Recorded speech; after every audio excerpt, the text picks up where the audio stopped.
Coronavirus, la pandemia. ¿Cuáles son los síntomas? ¿Cómo se transmite?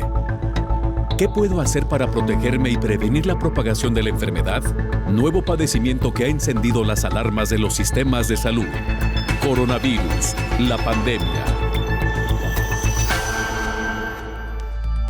Gracias por acompañarnos en este programa especial de fin de semana en el que hacemos una recapitulación de lo que le hemos presentado a lo largo de los últimos días, programa especial de Coronavirus, la pandemia. Y vamos a empezar precisamente con el informe que nos llega desde Ginebra, Suiza, sede de la Organización Mundial de la Salud. Es nuestra compañera Verónica López quien nos informa. Hola, ¿qué tal? Buenos días, Belén. Buenos días a todo el auditorio de Canal 44. Los casos de COVID-19 suman más de 236 millones en todo el planeta y los fallecidos superan los 4,8 millones. Son cifras muy altas, pero según refleja el último informe de la Organización Mundial de la Salud, la pandemia sigue retrocediendo. En la última semana, los contagios han bajado el 9% y las muertes un 4%. Los casos descienden en todas las regiones a excepción de Europa, donde aumentaron un 5%. Por países destacamos hoy Brasil, que ha superado los 21 millones y medio de casos y en torno a las 600.000 muertes, que solo supera Estados Unidos. Respecto a las vacunas, se han administrado más de 6.360 millones y el 45% de la población mundial ha recibido ya al menos una dosis. Sin embargo, persiste la desigualdad en el reparto. Mientras en los países desarrollados las tasas de vacunación superan el 60%, en los de bajos ingresos apenas se llega al 2,3%. La OMS apela a la solidaridad y a las donaciones entre países. Por su parte, la Organización Panamericana de la Salud ha informado de que en América Latina y el Caribe apenas el 37% de las personas están inmunizadas y que países como Jamaica, Nicaragua y Haití no han alcanzado siquiera el 10%. En Paraguay, la campaña de vacunación se ha visto impulsada este miércoles con las dosis de AstraZeneca donadas por México y Chile.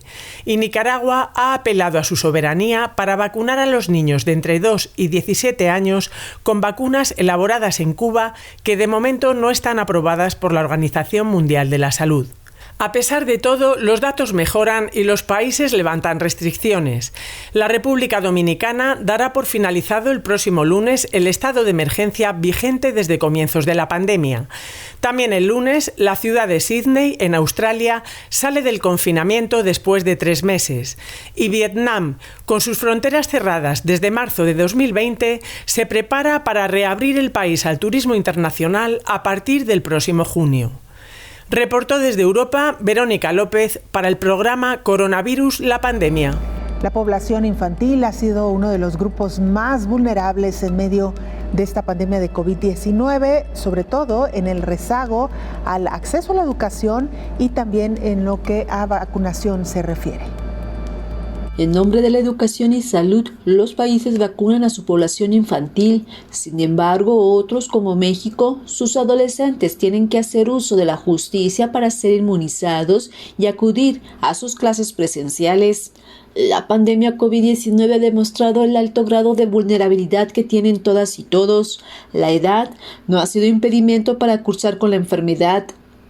Desde el primer año en que el virus SARS-CoV-2 confronta al mundo, los más pequeños se vieron afectados por el síndrome hiperinflamatorio multisistémico grave, en algunos con desenlaces fatales. Aunque las estadísticas en el 2020 marcan una incidencia baja de infección, este año se observa lo contrario.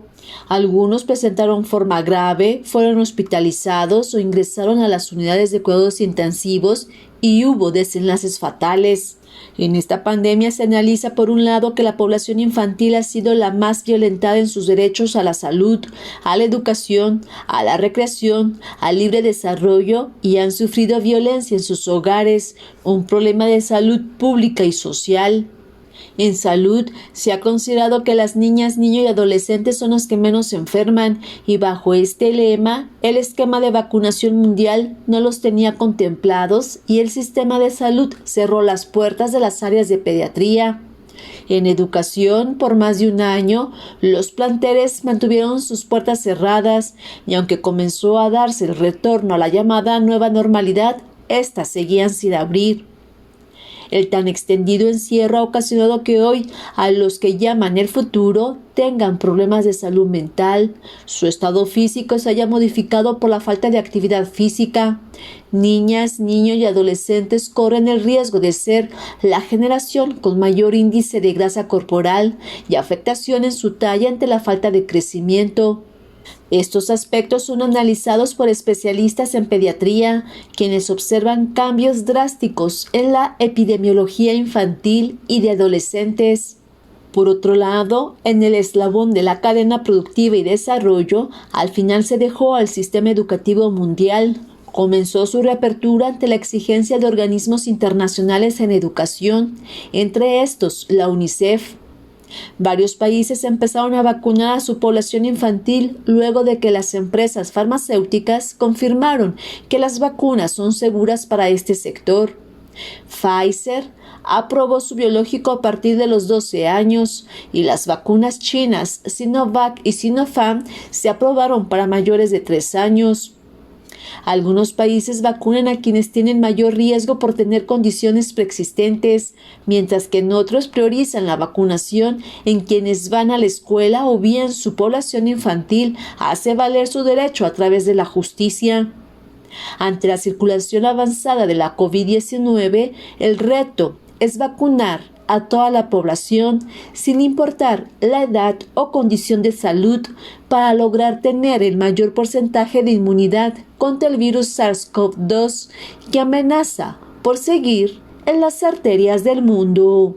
Informó Isaura López Villalobos. El infectólogo Héctor Raúl Pérez Gómez nos habla sobre los riesgos que presentan las niñas y los niños al tener COVID-19. Entre las principales afectaciones está el sistema cardíaco y el respiratorio. Ya aparecen los estudios de inmunización en niños de 5 a 12 años de edad, 11 años de edad, con muy buenos resultados. Belén, incluso con niveles de eficacia cercanos al 100%, que incluso es un nivel de eficacia más alto que el que se logró con adultos mayores de 18 años. Y por otro lado, Belén, también el tema de quitar del pensamiento el que los niños tienen habitualmente una forma leve de COVID y que no van a tener gravedad. Yo creo que eso es importante, insisto, quitarlo del pensamiento, porque aunque en una menor proporción que los adultos y que los jóvenes, los niños sí pueden tener gravedad, los niños pueden presentar un síndrome inflamatorio multisistémico que puede ponerlos en alto riesgo, y la Organización Mundial de la Salud y el Colegio de Pediatría de los Estados Unidos, precisamente la semana pasada y antepasada, estuvieron haciendo una serie de recomendaciones que aparecen publicadas en diferentes medios y además en diferentes revistas, respecto de el que no se exceda en confianza de solamente observar a los pequeños. Un pequeño con sintomatología sugestiva de COVID y que ha tenido un contacto con una persona diagnosticada con COVID, aunque puede resultar un poco molesto realizar una prueba de diagnóstico de antígeno, hay que hacerlo, es la recomendación, porque hay que diagnosticar tempranamente la enfermedad y hay que monitorear, igual que en el caso de adultos y adultos mayores, hay que monitorear de cerca a los pequeños. Un niño que está con diagnóstico de COVID, que tiene fiebre persistente, que está con taquicardia persistente o que tiene la aparición de lesiones en la piel sugestivas de algo que conocemos como síndrome similar a Kawasaki, ese niño debe recibir atención médica inmediata y, de hecho, cuando existen muchos marcadores de inflamación en estos pequeños, el niño debe ser hospitalizado, monitoreado, particularmente de su función respiratoria y de la función cardiovascular.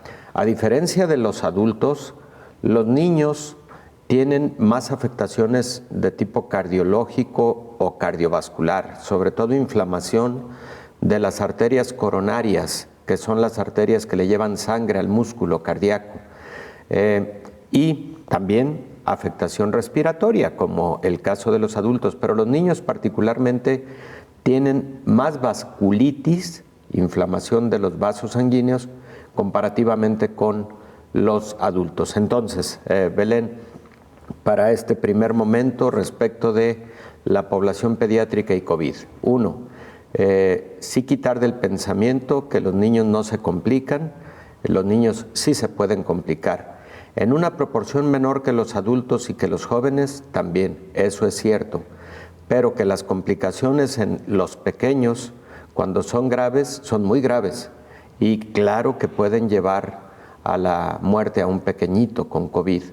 Y segundo, el hecho de que ya aparecen las publicaciones de las vacunación en la fase 3 de los ensayos clínicos, en donde se muestra que la vacuna de Pfizer, que fue la sometida a este estudio en esta población pediátrica, ha resultado de alta eficacia y de alta seguridad. A pasos lentos avanzan las investigaciones para tener un medicamento eficaz contra COVID-19. Al parecer, una pastilla oral de la empresa Merck está dando resultados muy favorables. Además de la solución de Pfizer, la empresa Merck impulsa un medicamento oral contra la COVID-19. Así lo anunció este fin de semana la compañía. Se trata de Molnupiravir, el cual podría ser el primer medicamento antiviral oral para COVID-19. Merck y Ridgeback Biotherapeutics anunciaron hoy que Molnupiravir, un medicamento oral en investigación antiviral, redujo significativamente el riesgo de hospitalización o muerte en un análisis intermedio planificado del ensayo de fase 3 en pacientes adultos no hospitalizados en riesgo con COVID de leve a moderado. En el análisis intermedio, Molnupiravir redujo el riesgo de hospitalización o muerte en aproximadamente el 50%. El 7.3% de los pacientes que recibieron Molnupiravir fueron hospitalizados o murieron hasta el día 29 después, en comparación con el 14.1% de los pacientes tratados con placebo. Hasta el día 29 no se reportaron muertes en pacientes que recibieron Molnupiravir, en comparación con 8 muertes en pacientes que recibieron el placebo. Merck planea enviar una solicitud de autorización del uso de emergencia a la FDA lo antes posible en base a estos hallazgos y planea enviar solicitudes de comercialización a otros organismos reguladores en todo el mundo, informó Elizabeth Ortiz. Vamos a hacer una pausa, regresamos con mucha más información.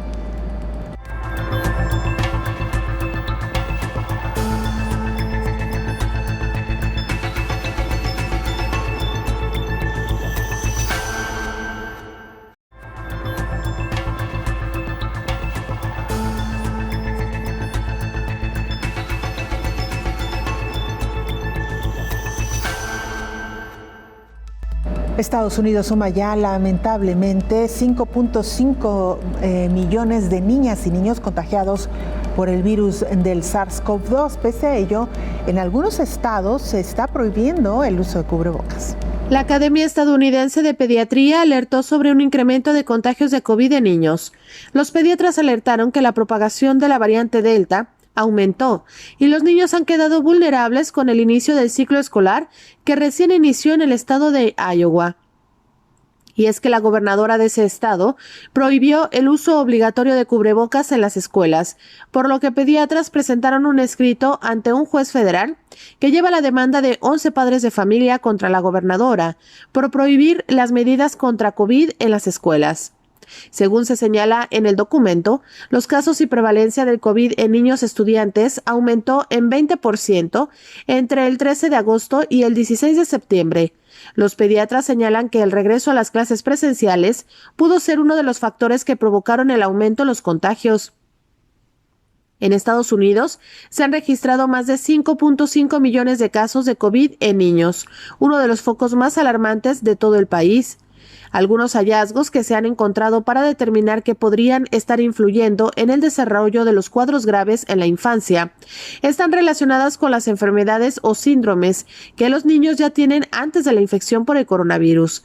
Se encontró entre el 30 y el 70% de los niños hospitalizados con COVID-19 en los Estados Unidos que tenían afecciones subyacentes que aumentaron su riesgo, como el síndrome Down, la obesidad, las enfermedades pulmonares, la diabetes o las inmunodeficiencias.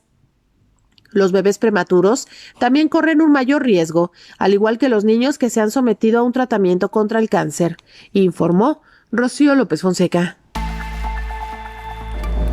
El infectólogo Héctor Raúl Pérez Gómez nos habló esta semana de los efectos colaterales que ha provocado esta pandemia de COVID-19, particularmente entre la población infantil. Para el caso de México se está priorizando en el grupo de 12 a 17 años de edad a aquellos que tienen alguna enfermedad que los hace más susceptibles de gravedad, como inmunosupresión, enfermedades cardiovasculares, disfunción del vaso, enfermedades hematológicas, enfermedades reumatológicas, cardiopatías congénitas, cáncer, y sí, con inmunosupresión de diversa naturaleza, o niños con discapacidades serias, importantes. Todo este grupo de la población, digamos, adolescente, porque realmente de 12 a 17 años de edad, pues ya la población es adolescente. Estos jóvenes, jovencitos, serán vacunados en un primer momento en el caso de México, y seguramente después vendrá el momento en el que el resto de este grupo poblacional recibirá la vacuna. Lo que ocurre también, Belén, hay que decirlo, es que el número de jovencitos en este grupo de edad, por ejemplo, en el país, si mal no recuerdo, la semana pasada estaba revisando estadísticas del INEGI, del Instituto Nacional de Geografía y Estadística, y si mal no recuerdo, son alrededor de 24 o 25 millones de jóvenes en este grupo de edad. Entonces, pues sí va a haber que hacer un trabajo intenso para la compra de vacunas suficientes para ya llegar a esta nueva etapa. Y bueno, yo creo que se tiene que hacer con alguna rapidez, porque luego sí nos va a alcanzar el relacionado con la población infantil, la de 5 a 11 años de edad.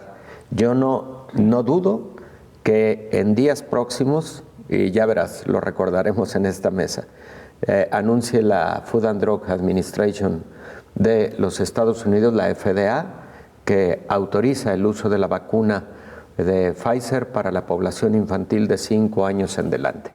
Escuchábamos el número lamentable de niños que han quedado en la orfandad por motivo de COVID-19, y también, Belén, otros aspectos de los que poco se habla es, por ejemplo, del número de niños que han quedado sin alguna vacuna durante este periodo de pandemia, porque esa fue otra, digamos, crisis sanitaria de la que alertó la Organización Mundial de la Salud, la reducción en el abasto de vacunas contra otras patologías que se aplican en la infancia.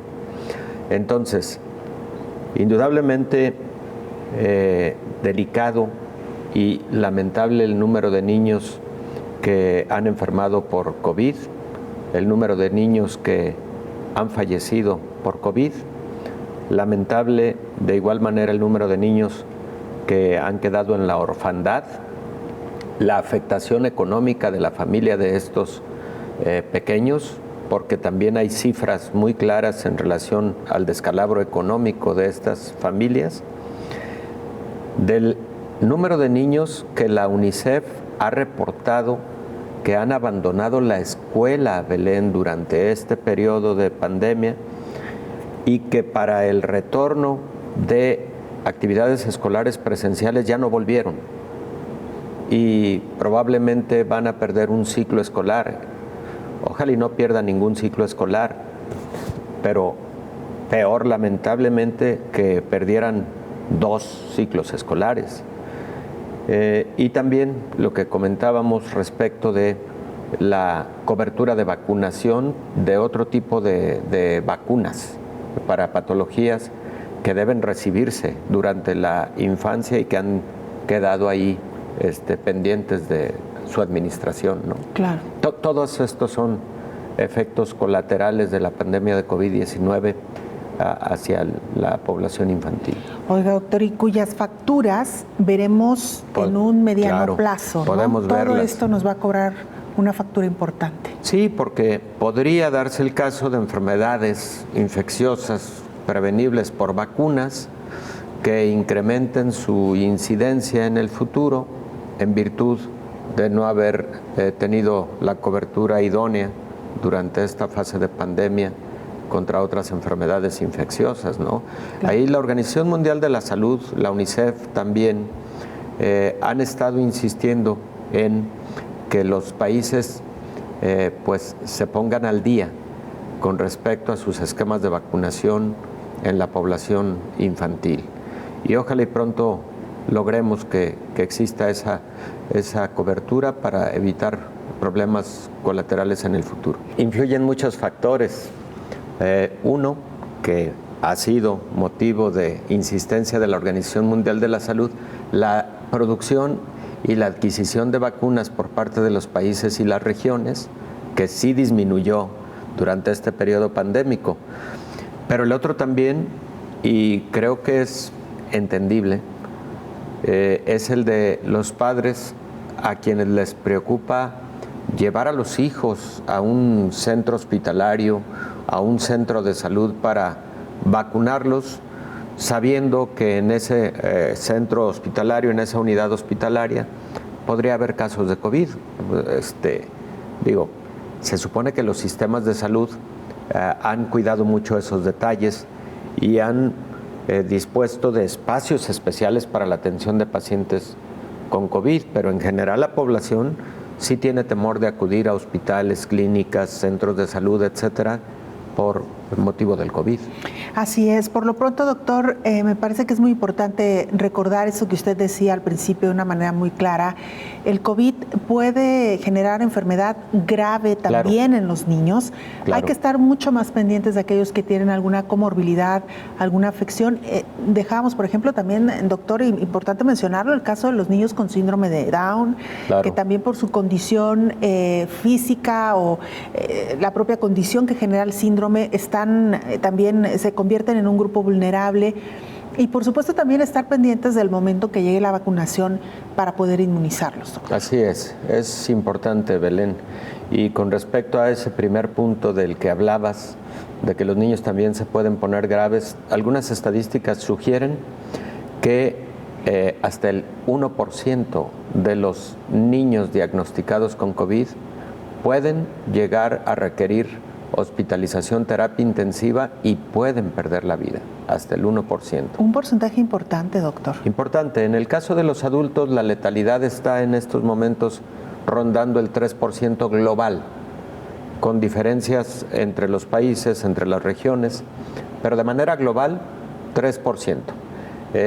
En la población infantil se ha considerado la posibilidad de que alcance al 1%. Entonces sí es una cifra significativa. Y pues la gran sorpresa es efectivamente que en pacientes graves con COVID-19 o que están tendiendo a la gravedad por COVID-19, esta molécula de molnupiravir reduce el riesgo de gravedad, de mortalidad, de hospitalización, de complicaciones hasta en un 70%.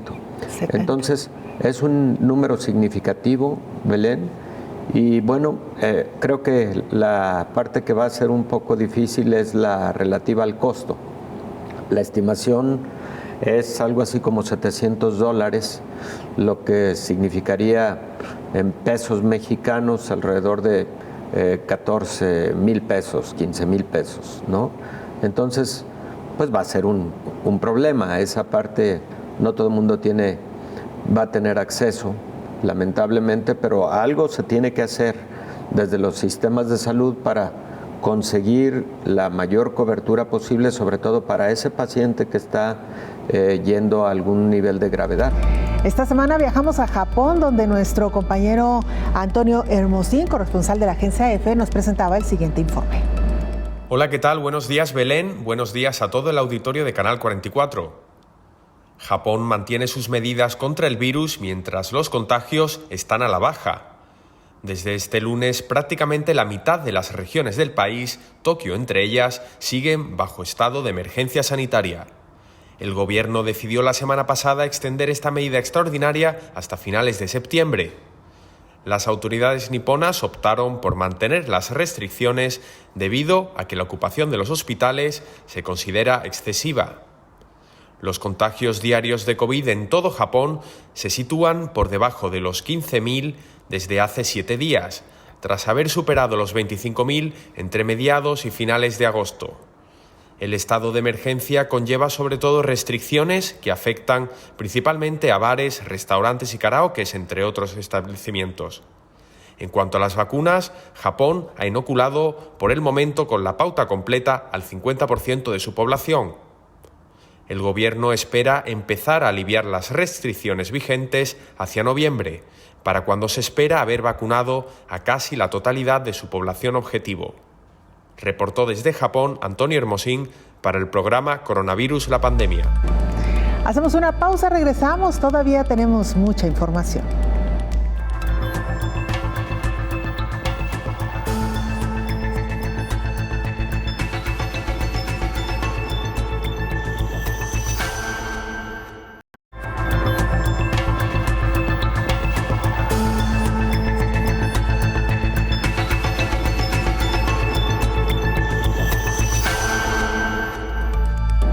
Organismos internacionales hacen un llamado a los países para que eviten el desperdicio y el uso indiscriminado de químicos para proteger los alimentos.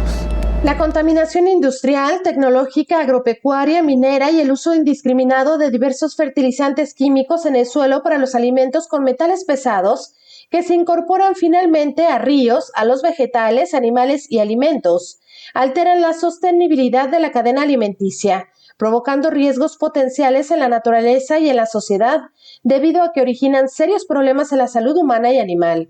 La presencia en un alto porcentaje de metales pesados como el plomo, mercurio, cadmio, arsénico, entre otros, en el ambiente, en los suelos y en el agua, contribuye en aumentar los índices de enfermedades y epidemias. En una crisis como la que actualmente vivimos con la COVID-19, es momento de retomar y revalorizar las dietas tradicionales por sus beneficios a la salud, pero también al medio ambiente y a los productores y campesinos, quienes han jugado un papel fundamental en la selección, domesticación y conservación de varios alimentos que hoy en día pueden brindar una dieta completa, variada, suficiente, equilibrada, adecuada e inocua. Asimismo, resaltar el papel que han tenido en esta pandemia los agricultores al seguir trabajando, cultivando y otorgando a la sociedad de alimentos sanos y nutritivos, lo que ha evitado que la crisis provocada por la pandemia sea más severa. Organismos alimentarios internacionales lanzan una campaña en toda América Latina para el consumo de alimentos diversos, sanos y naturales, a partir de las dietas tradicionales de cada país, además de contribuir a estar preparados con un sistema inmune saludables para poder enfrentar y recuperarse en caso de enfermarse con la COVID-19.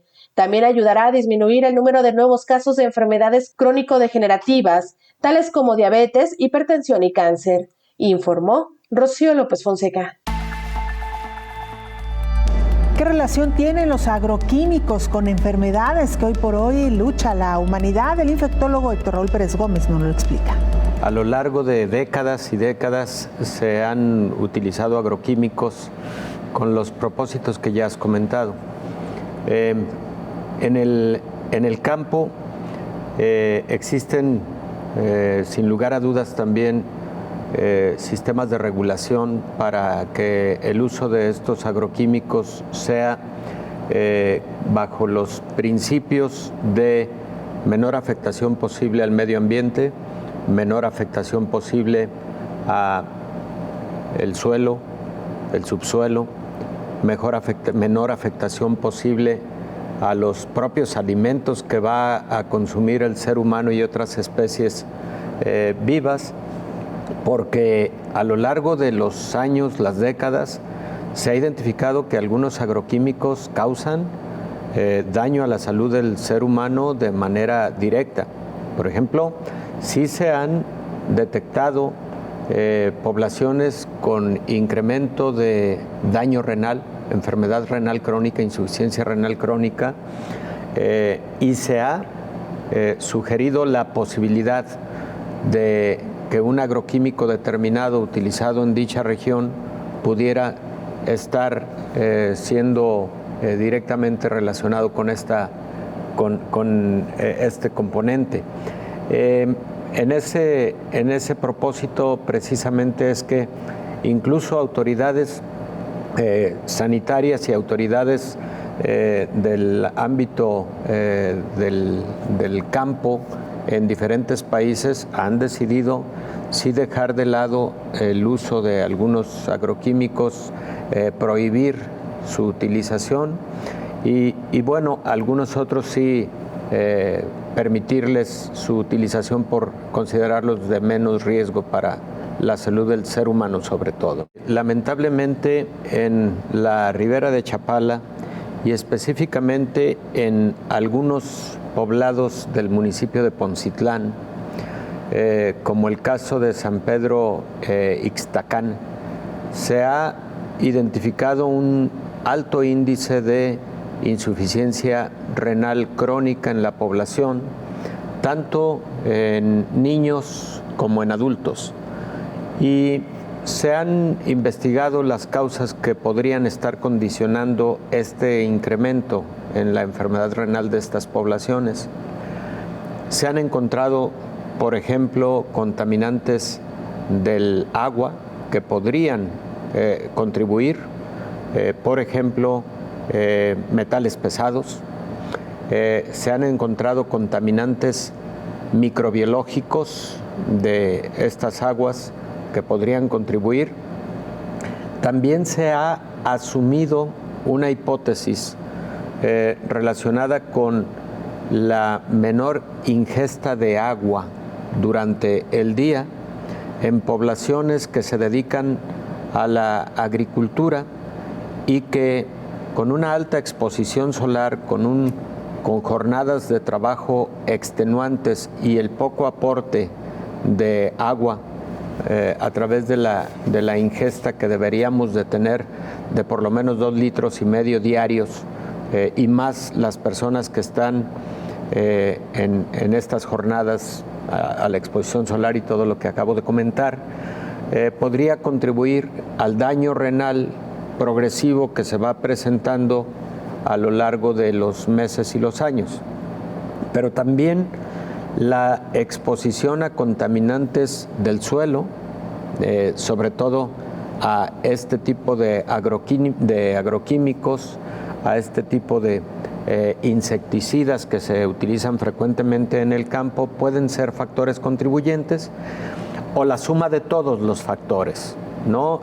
Los multifactoriales que también se han descrito, y no solamente en estas poblaciones de la ribera del lago de Chapala en el estado de Jalisco, aquí en México, sino también en algunos países de Centroamérica, algo que se ha conocido como el síndrome de insuficiencia renal idiopático, pero asociado a estas jornadas extenuantes de trabajo. Está perfectamente identificado en la literatura médica. Déjame recordar, se encontró en Costa Rica algo similar, en Guatemala algo similar y si mal no recuerdo en Belice algo similar a lo que se está viviendo en estas poblaciones de la ribera del lago de Chapala. Entonces, ¿Qué es lo que se debe cuidar en particular? Se debe cuidar la utilización de estos agroquímicos, el saneamiento del agua, se debe cuidar el que los pobladores tengan ingesta suficiente de agua, pero evidentemente de agua de mayor calidad, y ellos lo han reclamado con mucha frecuencia. ¿Qué pasa con aquello que respiramos, que inhalamos? ¿A dónde se van todos estos contaminantes, doctor? 7 millones de muertes en el mundo anuales ocurren por contaminación del aire. 7 millones de muertes, de acuerdo a cifras de la Organización Mundial de la Salud.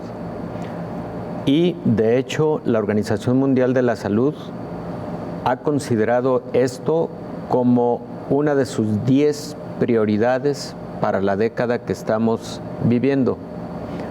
De hecho, los objetivos para el desarrollo sostenible 2030, Belén, que sabemos que son objetivos transversales, que tienen interacción los unos con los otros, tiene por lo menos 4 relacionados con el saneamiento ambiental y particularmente con las partículas que puede inhalar el ser humano. En ese sentido, Belén, cáncer pulmonar, cáncer de las pleuras, cáncer gástrico pancreático, pueden ser algunas de las enfermedades que podrían estar relacionadas con la inhalación de partículas ambientales contaminantes y también el tabaco, que es otro contaminante, contaminante directo a la vía respiratoria. Por otro lado, la enfermedad pulmonar obstructiva crónica, en su modalidad de bronquitis crónica, asma bronquial y enfisema pulmonar. Entonces, todo este conjunto y algunas enfermedades cardiovasculares que también se asocian a la contaminación ambiental contribuyen a esa carga de mortalidad tan importante que, por cierto, constituye el quinto lugar, entre el cuarto y el quinto lugar en el score de fatalidades que ocurren en el mundo, el de las enfermedades asociadas a la contaminación ambiental. De ese tamaño es el problema. 7 millones. 7 millones de personas. Nada, pero nada menor. Nada menor. Es un grave problema de salud pública. En Honduras está nuestra compañera Naomi Mesa, periodista de STV Telebásica, y desde ahí nos informa. Un saludo para ti, Belén, y para toda la audiencia de Canal 44. Cuando se comenzó a anunciar la fabricación de las vacunas contra el COVID-19, la esperanza para erradicar el virus era inmunizar a más del 70% de población de cada país y así lograr la inmunidad de rebaño.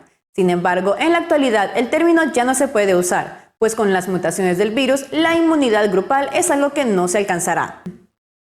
El genetista e integrante del Consorcio de Investigadores COVID en Honduras, Edwin Herrera, explica que al surgir las mutaciones del virus, en especial Delta, que es la más agresiva, la inmunidad va quedando atrás. Incluso si tenemos el 70% de vacunados con 2 dosis, no se puede lograr inmunidad de rebaño con la variante Delta, porque los vacunados se pueden enfermar, por lo que siempre habrá una proporción de personas contagiando. No se van a poder frenar del todo los picos o bajar a cero. Los casos en Honduras ya sobrepasan los 367.200 casos positivos por COVID-19. Se reportan al menos 111.000 personas recuperadas, con el lamentable deceso de más de 9.800 hondureños. El toque de queda ha estado vigente desde que comenzó la pandemia en el país. Este pasado viernes se suspendió, dando autorización a quienes portan su carnet con 2 dosis de vacuna anti-COVID que puedan circular libremente a cualquier hora. Esto con el fin de incentivar a la población a adquirir sus segundas dosis de vacuna. La jefa de Vigilancia de la Salud, la doctora Carla Pavón, reveló el pasado miércoles que al menos 105 mujeres embarazadas han muerto en Honduras como consecuencia del COVID-19. La funcionaria del gobierno de Honduras señaló que cada vez más mujeres pierden la vida por culpa del coronavirus, al tiempo que lamentó que muchas tienen temor de aplicarse la vacuna anti-COVID. Sin embargo, se ha comprobado que la vacuna es segura, por lo que se hace un llamado para que toda la población acuda a vacunarse. Por otro lado, en horas de la madrugada del sábado 2 de octubre se reportó un pavoroso incendio en la paradisíaca isla de Guanaja, Islas de la Bahía. Alrededor de 400 personas, entre ellas 4 heridas, fueron evacuadas a través de lanchas, helicópteros y avionetas. Al menos unas 150 casas destruidas y 2.500 de afectados fue el saldo del siniestro, el cual todavía se desconoce cómo se propagó. Le recordamos a la población hondureña que se cuide en todo momento. Las vacunas no impiden el contagio, por lo que no deben olvidar las medidas de bioseguridad y que, de no ser necesario, no salgan de su casa. Para Coronavirus la Pandemia, informó Naomi Mesa de STV Telebásica. Vamos a una pausa, regresamos con más noticias.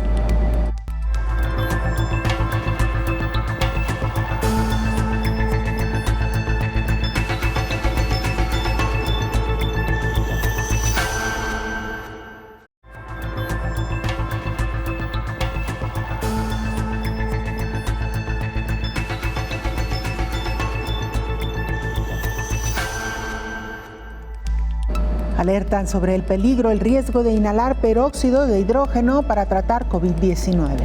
Aunque la pandemia de COVID está por llegar a su segundo año, todavía hay quienes experimentan y ponen en riesgo su propia vida. La Fundación de Asma y Alergia de América advirtió el peligro de nebulizar el peróxido de hidrógeno y respirarlo para tratar o prevenir la COVID. La alerta surgió ante la tendencia preocupante que está circulando en canales de redes sociales como Facebook, Twitter y TikTok, con esta práctica de inhalar el peróxido de hidrógeno. El peróxido de hidrógeno se puede usar como limpiador y quitamanchas y puede causar daño tisular si lo ingiere o se inhala. Según la Agencia de Sustancias Tóxicas y de Registro de Enfermedades de la Unión Americana, el peróxido de hidrógeno puede ser tóxico si se ingiere, se inhala o entra a contacto con la piel o los ojos. Además, advierte que la inhalación de este químico de concentración doméstica en un 3% puede causar irritación respiratoria. La exposición a este químico de concentración doméstica puede causar irritación ocular leve, pero los vapores de las soluciones concentradas, que son superiores al 10%, pueden provocar una irritación pulmonar grave, informó Elizabeth Ortiz.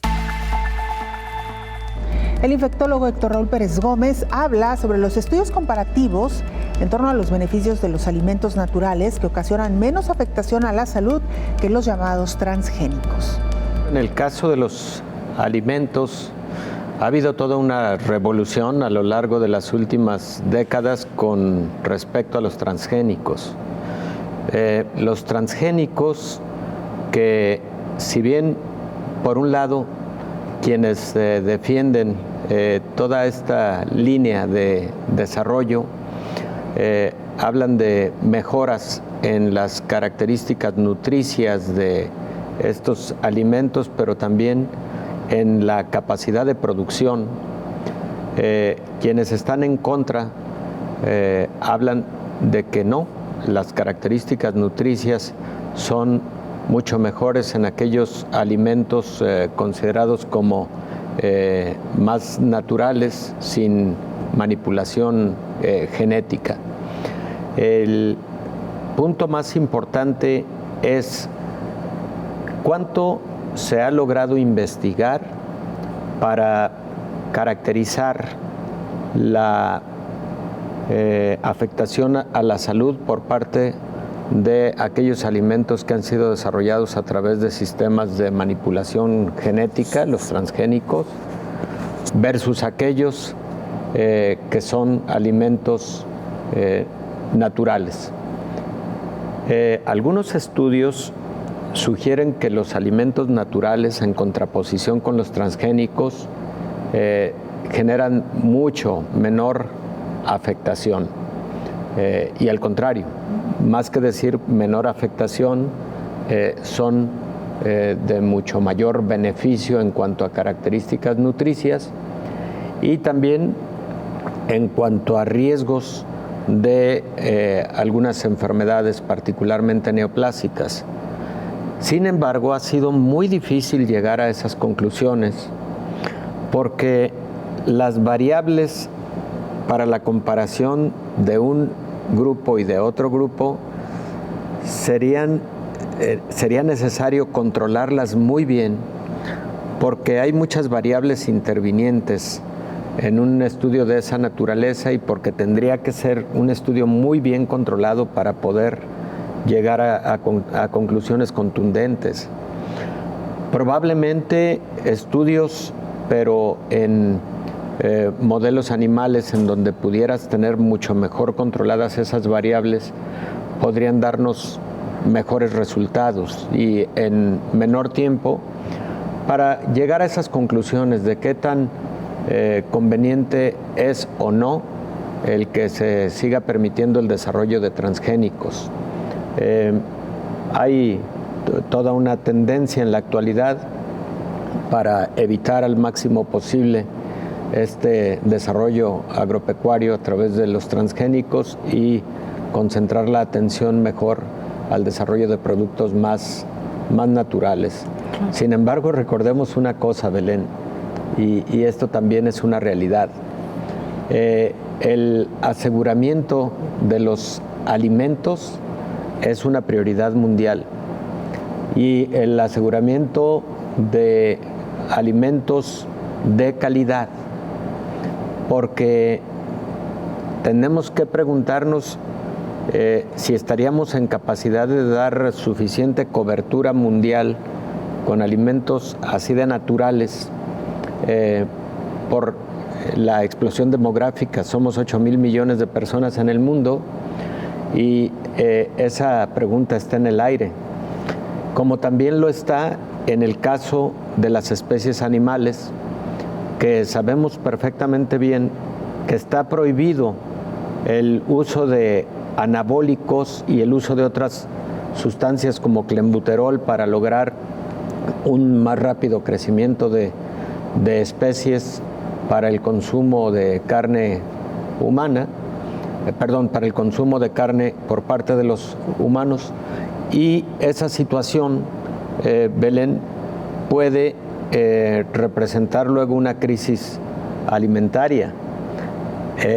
Claro que la recomendación médica es no utilizar clenbuterol, la recomendación médica es no utilizar bajo ninguna circunstancia anabólicos para el más rápido crecimiento de especies para la producción cárnica y tal, pero también se deben buscar alternativas para finalmente poder generar un buen aseguramiento de alimentos de calidad.